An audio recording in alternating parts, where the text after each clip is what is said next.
और ये घटनाएं जो हो रही हैं वो सरकार की नाकामी की वजह से हो रही हैं। सरकार अपनी नाकामी छिपाने के लिए इनकाउंटर कर रही है। इनकाउंटर, नई परिभाषा में हाफ इनकाउंटर और भी कई परिभाषाएं जो सरकार ने बनाई हैं। अगर इनकाउंटर से ही लॉ एंड ऑर्डर बेहतर हो रहा होता तो अभी उत्तर प्रदेश कई आंकड़ों में और प्रदेशों से अच्छा होता। जीरो टॉलरेंस का नारा देने वाले उन्हें खुद अपने आप पर सोचना चाहिए। ये एडमिनिस्ट्रेटिव फेलियर था, सरकार का फेलियर था कि जब वहां पर तय था, पुलिस की जानकारी में था, तो आखिरकार आपने शांतिपूर्ण ढंग से क्यों नहीं प्रोसेशन को ले जाने दिया या उस कार्यक्रम को संपन्न क्यों नहीं करा पाए। जो लोग एक शांतिपूर्ण तरीके से एक कस्बे, गांव का या आसपास के लोगों का कार्यक्रम शांतिपूर्ण से संपन्न नहीं करा पा रहे हैं, उनसे लॉ ऑर्डर की क्या उम्मीद करेंगे आप। और फिर ये इनकाउंटर, हाफ इनकाउंटर, ये डराने के लिए हैं। आप मुझसे ना नाम बताते ना कुछ बताते, तब भी मैं कह सकता था कि इनकाउंटर किसका किया इन्होंने। इनकाउंटर करना और नफरत को बढ़ावा देना, ये सरकार को नया तरीका मिल गया है काम करने का।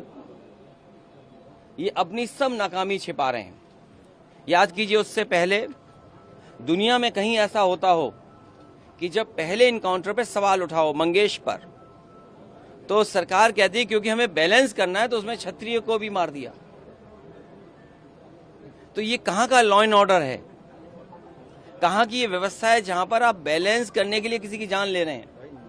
और सरकार अपनी नाकामी छिपाने के लिए खासकर इस तरह के इनकाउंटर कर रही है।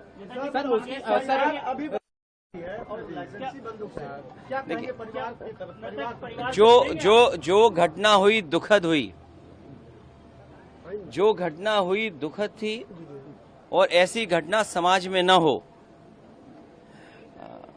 जो वहां पर फेलियर था, हमारे साथी ये पूछ रहे हैं कि आप क्या करते या क्या परिवार से मिलेंगे। जो दुखी परिवार होगा उसको न्याय दिलाने के लिए हम लोग काम करेंगे।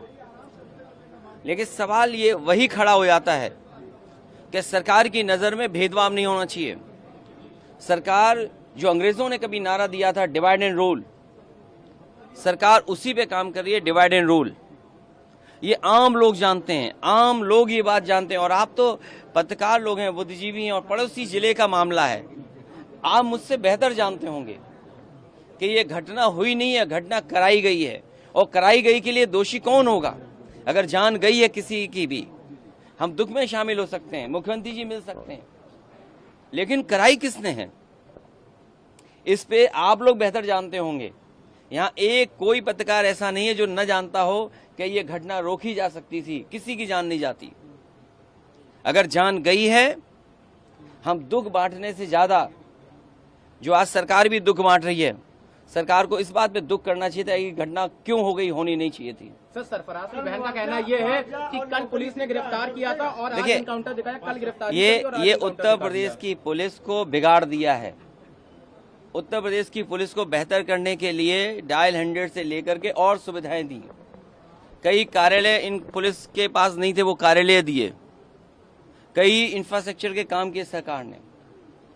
लेकिन जो पुलिस का तरीका हो गया है, जब कभी भी जांच होगी, बहुत से दोषी लोगों के खिलाफ कार्रवाई होगी, जेल भी जाएंगे। और आपको तो वो दिन भी याद होगा जिस समय अखबार में निकला था, इसी प्रदेश के, इसी सरकार के सबसे पहले डीजीपी, उन्होंने कहा कि ये पुलिस जो आज इनकाउंटर कर रही है, कल इनके साथ कोई खड़ा नहीं दिखाई देगा। जो इनकी सरकार के पहले डीजीपी हों, वो इन पर सवाल खड़ा कर रहे हों कि ये जितने भी इनकाउंटर हो रहे हैं, इनकाउंटर नहीं है, ये हत्या हो रही है। इसीलिए उन्होंने कहा कि जो लोग ये हत्याएं कर रहे हैं, एक दिन ऐसा आएगा जब इनके साथ कोई खड़ा नहीं होगा। और मुझे सुनने में यहां तक आया है, आप बेहतर बताना इस बात को, कि जिस व्यक्ति ने पहला वीडियो वायरल किया उस प्रोसेशन का, उस पत्रकार के हाथ या पैर में बहुत चोटें आई हैं। उसमें बीजेपी के लोगों ने उसे बहुत मारा है। अगर बीजेपी के लोग पत्रकार को मार रहे हैं या बीजेपी के लोग पत्रकार को जेल भिजवा रहे झूठे मुकदमे में, तो समझ लीजिए क्या छिपा रहे हैं, कुछ तो छिपा रहे हैं ना।